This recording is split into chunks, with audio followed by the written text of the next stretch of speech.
I started this measuring out my boards according to the plans and marking them up with my ruler. I squared them off and then proceeded to cut each one. As you can tell here, this is a pretty crappy saw, so I mean it's decent, but it's nothing to be bragging about. Whenever I cut my next boards, I basically measured it against the last one to make sure everything was even, and then put the saw up against the previously cut board, and that told me exactly where I needed to cut.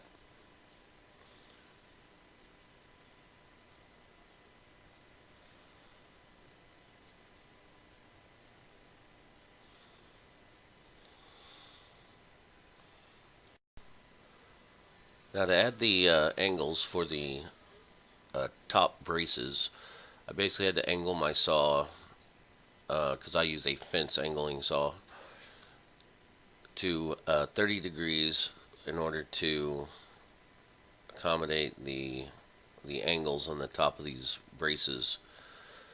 So most of you will have probably a sliding compound miter or something that will actually, the actual blade angles, but my fence actually angles, because this was made for baseboard and crown molding. So basically you do that to 3 pieces, and once that's done, you proceed to screw them to the tabletop.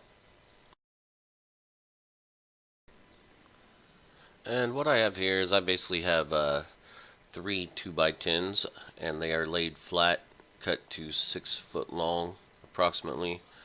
And I'm adding these angle braces that I cut previously to the width of the top.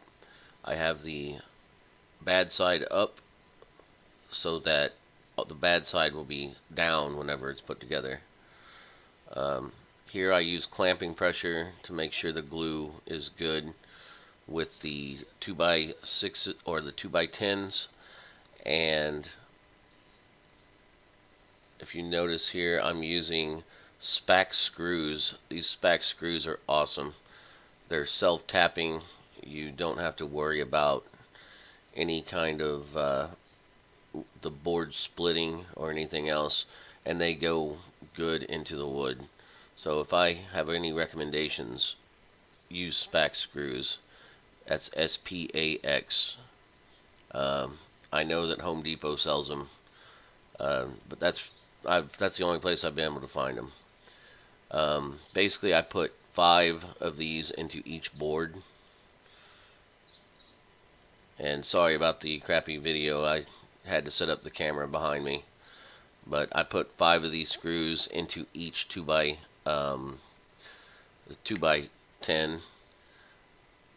through the brace. So you'll end up using 15 screws across one board. And then I proceeded to the next one.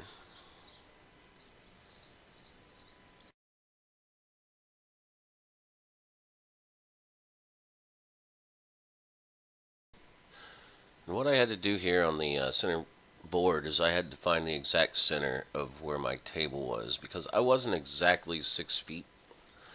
So whenever I put this board down, I had to find the exact center and basically mark it.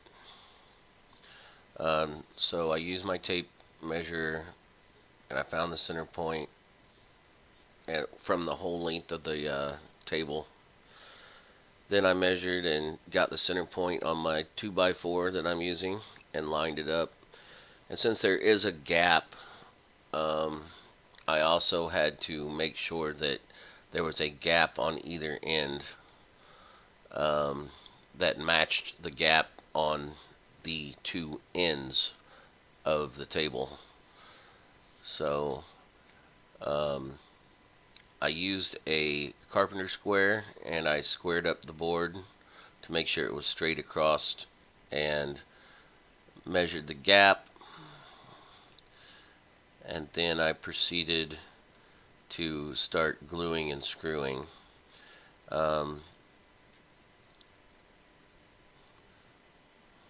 I attempted to use clamps here, but then I realized I needed to add glue.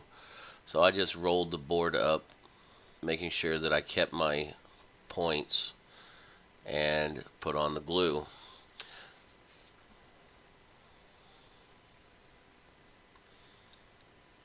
And I have a awesome glue spreader here that I was born with, and spread the glue evenly, and also make sure you put some on the table as well, so that it actually will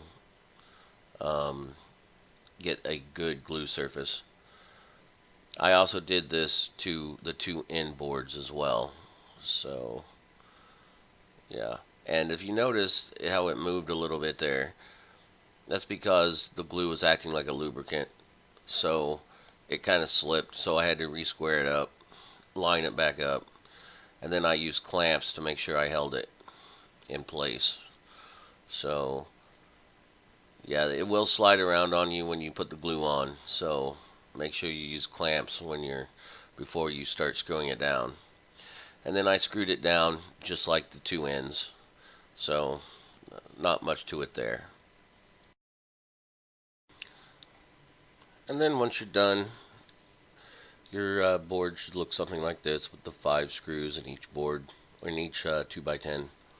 And then you flip it over and you have a tabletop. I'll probably end up sanding this, and it should do pretty good.